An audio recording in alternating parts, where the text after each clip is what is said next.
പറഞ്ഞാൽ ഇവിടുത്തെ മെമ്പർമാർ ശരിയല്ല. അപ്പോൾ ഈ മുന്നിൽ കാണുന്നത് പോകുമ്പോൾ കാണാം ഡ്രൈനേജ് ആണ്. അത് ഇപ്പോൾ പകുതി വഴിയിൽ പണി ഉപേക്ഷിക്കുകയാണെന്നാണ് പറഞ്ഞത്. കാരണം അവർ ഫണ്ട് തീർന്നു എന്നാണ് പറഞ്ഞത്. ഈ ലൈംഗികപരമായിട്ടുള്ള കാര്യങ്ങൾ ആണിനും പെണ്ണിനും സമ്മതത്തോടു കൂടി. അപ്പോൾ ഇതിൽ റിനി ജോർജിന് പരാതി കാര്യങ്ങളൊന്നുമില്ല എന്നാണ് ഇപ്പോൾ ക്രൈംബ്രാഞ്ച് പറഞ്ഞിട്ടുള്ളത്. അവരെ പരാതിയിൽ ഉന്നയിക്കില്ല, പെടുത്തില്ല എന്നൊക്കെയാണ് പറഞ്ഞത്. അപ്പോൾ മറ്റുള്ളവരെ പെടുത്താൻ ഭയങ്കര ഇൻട്രസ്റ്റാണ് ഇവർക്ക്. ശരിക്കും പറഞ്ഞാൽ സൈഡിൽ നിന്ന് എന്താണ് അങ്ങനെ ഒരു വലിയ വാഹനങ്ങളോ ചെറിയ വാഹനങ്ങളോ വരുമ്പോൾ നമുക്ക് ഒന്നും ചെയ്യാൻ പറ്റില്ല. കാരണം അതിനാണ് നമ്മളെപ്പോഴും പറയാറുള്ളത് ഇതിനേക്കാളും ശമനമായ വെള്ളമാണ്. അപ്പോൾ ഇത് ശരിക്കും പറഞ്ഞാൽ നല്ല വെള്ളമല്ല, ഇത് മലിനമായിട്ടുള്ള ജലമാണ്. അപ്പോൾ ഒരു വൃത്തിയായിട്ട മണം ഇങ്ങനെ വരുന്നുണ്ട്. അപ്പോൾ ഇത് ശരിക്കും പറഞ്ഞാൽ നമ്മുടെ കേരളത്തിലെ ആളുകൾക്ക്, ഭരിക്കുന്ന ആളുകൾക്ക് തീരെ എന്താ പറയുക, ജനങ്ങളോടുള്ളൊരു ബോധം, വിശ്വാസം, കരുതൽ ഒക്കെ നഷ്ടപ്പെടുത്തിക്കൊണ്ടിരിക്കുകയാണ്.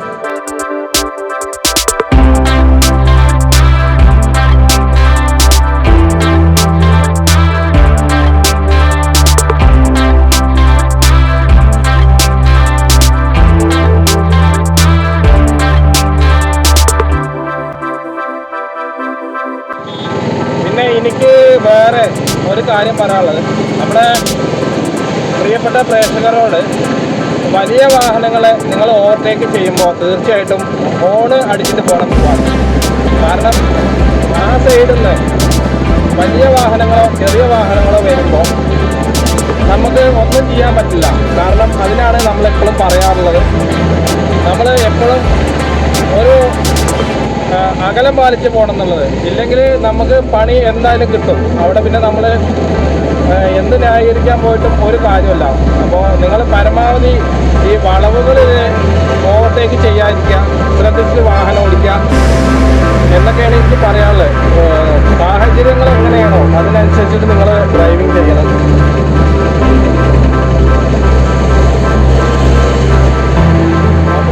അപ്പോൾ നമസ്കാരമുണ്ട്. നമ്മളിപ്പോൾ ഉള്ളതേ അക്കിപ്പാടം എന്ന് പറഞ്ഞ സ്ഥലത്താണ്. അതായത് ഒരു ഉള്ള ഏരിയയാണ്. ഉള്ള ഏരിയ പറഞ്ഞാൽ നിങ്ങൾ അക്കിപ്പാടം ആ റോഡിലൂടെയൊക്കെ വന്നിട്ടുണ്ടായിരിക്കും. പക്ഷേ ഇത് കുറച്ചും കൂടി ഒരു ഉള്ളിലേക്ക് വരണം, ഒരു കിലോമീറ്ററിൻ്റെ അടുത്തുണ്ട്. അപ്പോൾ ഇവിടുത്തെ ഇത് ഇടവഴിയായ ഒരു റോഡാണ്, അതായത് നടവഴിയിലായിട്ടുള്ളൊരു റോഡും കൂടിയാണ്. അപ്പോൾ ഇതിക്കടെ കോറി വേസ്റ്റ് ഇട്ടിട്ട് വാഹനത്തിന് സഞ്ചാര യോഗ്യമല്ലാത്ത രീതിയിലാണ്. അപ്പോൾ ഞാനിങ്ങനെ ഓട്ടം വന്നാണ്. അപ്പോൾ ഇത് ഈ റോഡ് നേരെ നെല്ലിപ്പുഴയിലേക്കാണ് പോണത്.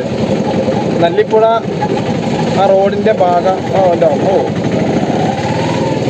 അപ്പോൾ ഇവിടെ ഒരുപാട് കുടുംബങ്ങളുണ്ട്, ഒരുപാട് വീടുകളുണ്ട്. അവർക്കൊക്കെ കാറും അതേപോലെ വലിയ വലിയ വാഹനങ്ങളും ബൈക്കും ഒക്കെ ഉണ്ട്. അപ്പോൾ ശരിക്കും പറഞ്ഞാൽ ഇവിടുത്തെ മെമ്പർമാർ ശരിയല്ല. അപ്പോൾ ഈ മുന്നിൽ കാണുന്നത് പോകുമ്പോൾ കാണാം ഡ്രൈനേജ് ആണ്. അത് ഇപ്പോൾ പകുതി വഴിയിൽ പണി ഉപേക്ഷിക്കുകയാണെന്നാണ് പറഞ്ഞത്. കാരണം അവർ ഫണ്ട് തീർന്നു എന്നാണ് പറഞ്ഞത്. അപ്പോൾ ഈ പരിപാടി അവർക്ക് ഏറ്റെടുക്കണോ എന്നാണ് അവർ ചോദിക്കുന്നത്. അപ്പോൾ നമുക്കതിന് ഇറങ്ങി പുറപ്പെടാൻ അറിയാണ്ടല്ല എന്നാണ് പറഞ്ഞത്. അപ്പോൾ ഈ വെള്ളമല്ലേ ഇത് ഏകദേശം ഇപ്പോൾ ഞാൻ കഴിഞ്ഞ വർഷം ഇവിടേക്ക് ഓട്ടം വന്നപ്പോഴും ഇതേ രീതിയിലായിരുന്നു. ഇതിനേക്കാളും കുറച്ച് ശക്തമായിട്ടായിരുന്നു. അന്ന് നല്ല മഴ ഉണ്ടായിരുന്നു. അപ്പോൾ ഇന്ന് ശരിക്കും പറഞ്ഞാൽ ഇതിങ്ങനെ മഴ പെയ്താൽ, അല്ലെങ്കിൽ മണ്ണാർക്കാടിലൊരു മഴ പെയ്താൽ, ഇനിയിപ്പോൾ ഇവിടെ മഴ പെയ്യണമെന്നില്ല, മണ്ണാർക്കാടിൽ ഏകദേശം മഴ പെയ്താൽ ഇതിനേക്കാളും ശക്തിയായ വെള്ളമാണ്. അപ്പോൾ ഇത് ശരിക്കും പറഞ്ഞാൽ നല്ല വെള്ളമല്ല, ഇത് മലിനമായിട്ടുള്ള ജലമാണ്. അപ്പോൾ ഒരു വൃത്തിയായിട്ട മണം ഇങ്ങനെ വരുന്നുണ്ട്. അപ്പോൾ ഇത് ഒന്ന് കോൺക്രീറ്റ് ചെയ്തിട്ടുണ്ടെങ്കിലും ആ വെള്ളം പോകാനുള്ളൊരു ഡ്രൈനേജ് ഇവിടുത്തെ മെമ്പർമാർക്ക് സാധ്യമാകിയിട്ടില്ല എന്നാണ് അവർ പറയണത്. അപ്പോൾ എന്തിനാണ് ഈ വയ്യാത്ത പണികൾ ഏറ്റെടുക്കണേ എന്നാണ് ഇപ്പോൾ അവർ ചോദിക്കണം, ഞാൻ ചോദിക്കണതും. അപ്പോൾ നമുക്ക് റോഡുണ്ടാക്കി കഴിഞ്ഞാൽ നല്ലൊരു റോഡായിരിക്കാനാണ് എല്ലാവരും ആഗ്രഹിക്കുക. ഇത് ഇവിടുത്തെ അവസ്ഥകൾ വളരെ മോശമാണ്, അത്രയും മോശം. ഇവിടുന്ന് അങ്ങോട്ട് നല്ല രീതിയിൽ കുഴപ്പമില്ല. ഇവിടെ ഒരു മുഹമ്മദ് ഇബ്രാഹിം ML കൗൺസിലറിൻ്റെ വകയായിട്ട് അവിടെ മാസ് ലൈറ്റ് ഫിറ്റ് ചെയ്തിട്ടുണ്ട്. അപ്പോൾ ഈ ശരിക്കും പറഞ്ഞാൽ നമ്മുടെ കേരളത്തിൽ ഇപ്പോൾ 2018 തൊട്ടിട്ട് ഒക്കെ വികസനങ്ങൾ ഒക്കെ കമ്മിയാണ്. അതായത് അവർക്കത് വലിയ കാര്യത്തിൽ പറയും, അവർ ഞങ്ങളത് ചെയ്തു തരാം,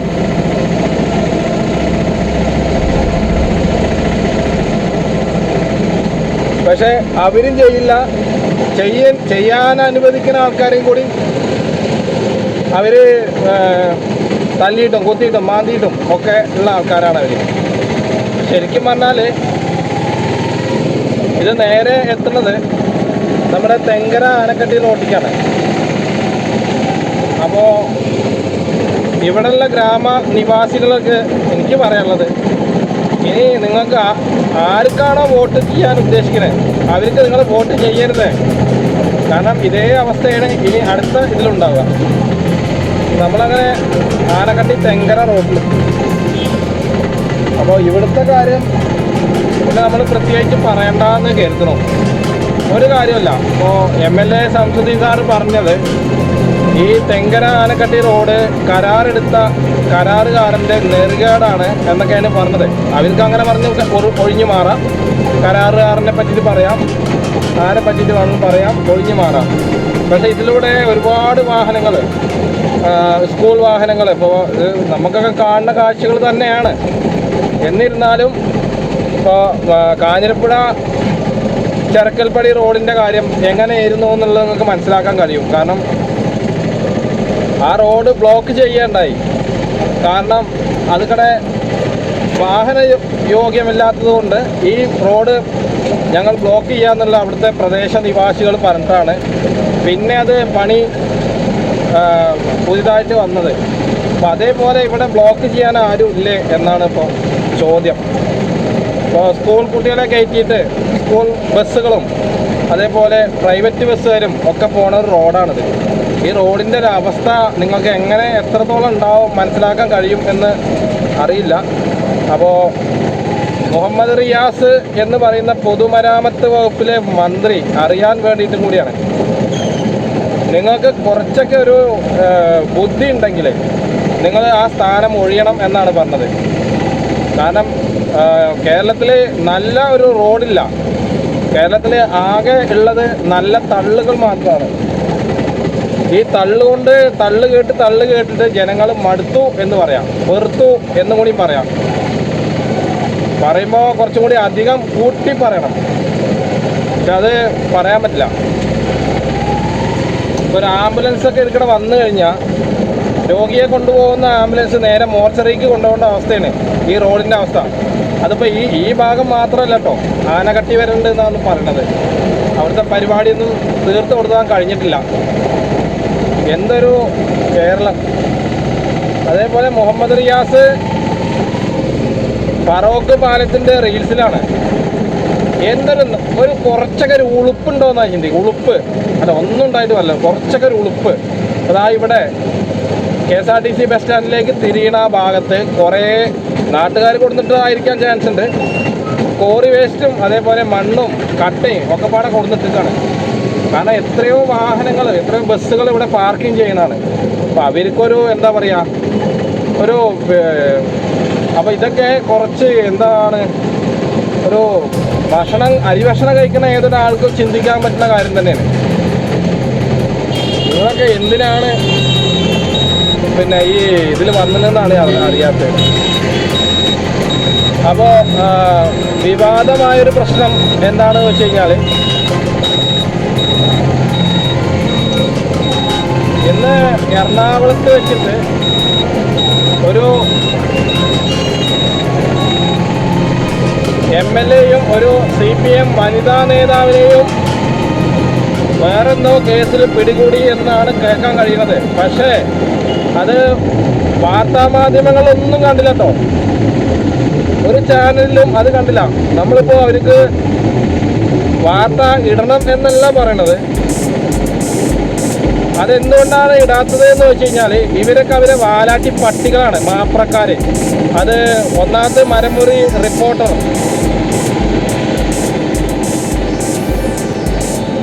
അപ്പോഴേ അവർക്കതിൽ പരാതിയില്ല.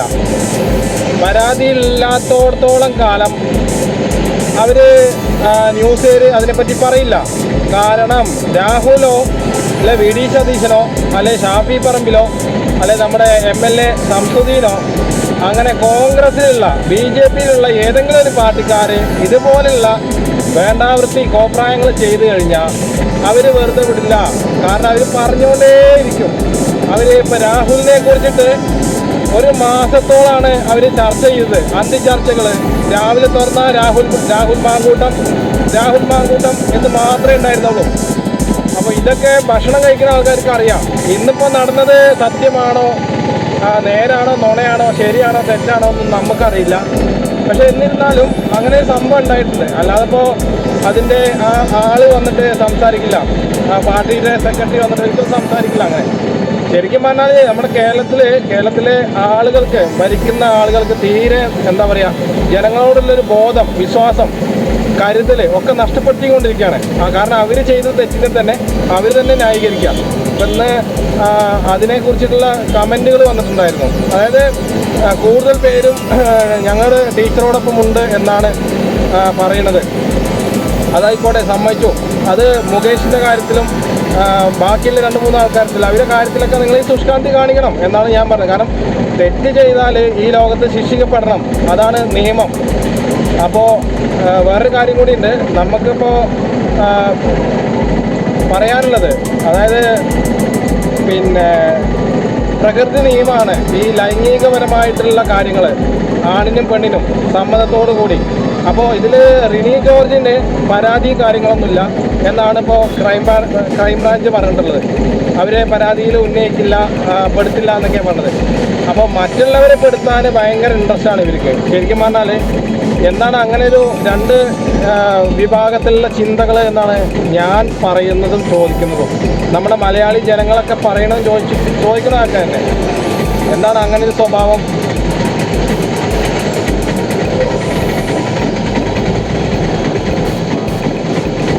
അപ്പോൾ ആ ഒരു സ്വഭാവം നമ്മുടെ മലയാളികൾക്ക് അല്ലെങ്കിൽ മലയാളികളായ ജനങ്ങൾക്ക് പറ്റിയിട്ടില്ല, പിടിച്ചിട്ടില്ല. ഇപ്പോൾ അതിനെക്കുറിച്ചിട്ട് വാർത്താക്കാർ പറയണത് നിങ്ങൾ കേട്ടിട്ടുണ്ടാവും.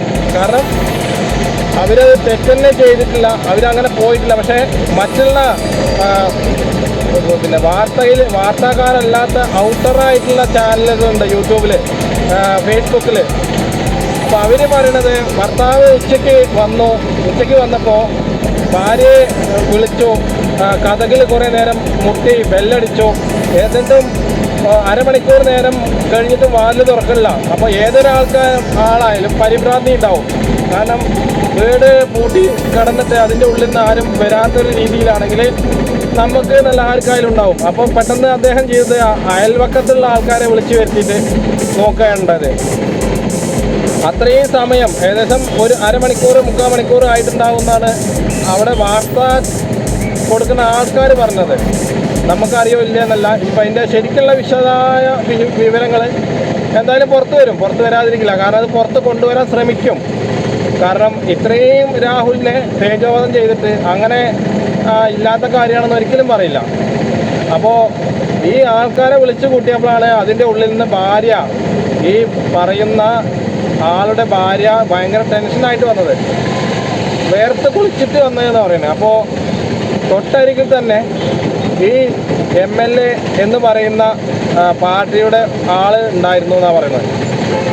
ഇനി ഞാൻ ചോദിക്കണതല്ല, ഒരു വീട്ടിലേക്ക് നമ്മൾ പരിചയമുള്ള വീട്ടിലേക്കാണെങ്കിലും പരിചയമില്ലാത്തൊരു വീട്ടിലേക്കാണെങ്കിലും നമ്മൾ കയറി ചെല്ലുമ്പോൾ അല്ലെങ്കിൽ ചെന്ന് കഴിഞ്ഞിട്ടുണ്ടെങ്കിൽ നമ്മളെന്ത് ഈ വാതിലും ജനലൊക്കെ അടച്ചിടുന്നത്?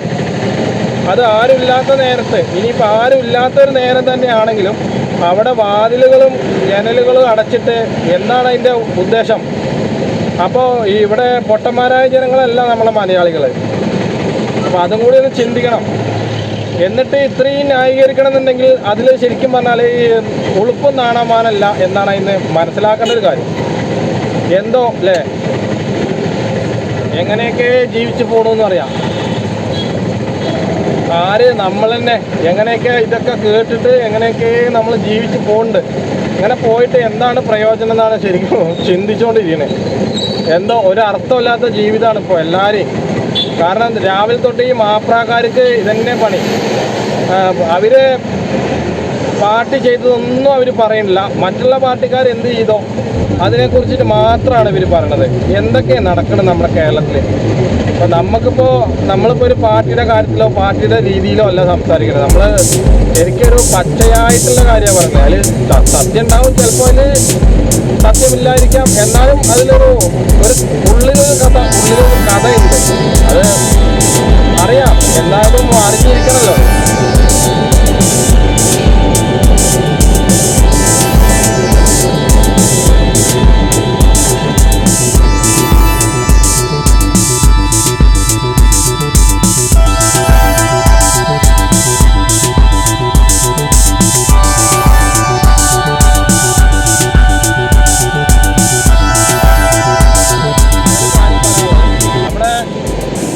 പ്രിയപ്പെട്ട പ്രേക്ഷകരോട്, വലിയ വാഹനങ്ങളെ നിങ്ങൾ ഓവർടേക്ക് ചെയ്യുമ്പോൾ തീർച്ചയായിട്ടും ഹോണ് അടിച്ചിട്ട് പോകണം പോവാണ്.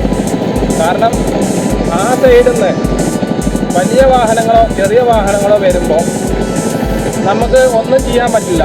കാരണം അതിനാണ് നമ്മളെപ്പോഴും പറയാറുള്ളത്, നമ്മൾ എപ്പോഴും ഒരു അകലം പാലിച്ച് പോകണം എന്നുള്ളത്. ഇല്ലെങ്കിൽ നമുക്ക് പണി എന്തായാലും കിട്ടും. അവിടെ പിന്നെ നമ്മൾ എന്ത് ന്യായീകരിക്കാൻ പോയിട്ടും ഒരു കാര്യമില്ല. അപ്പോൾ നിങ്ങൾ പരമാവധി ഈ വളവുകളിൽ ഓവർടേക്ക് ചെയ്യാതിരിക്കുക, ശ്രദ്ധിച്ച് വാഹനം ഓടിക്കുക എന്നൊക്കെയാണ് എനിക്ക് പറയാനുള്ളത്. സാഹചര്യങ്ങൾ എങ്ങനെയാണോ അതിനനുസരിച്ചിട്ട് നിങ്ങൾ ഡ്രൈവിംഗ് ചെയ്യണം.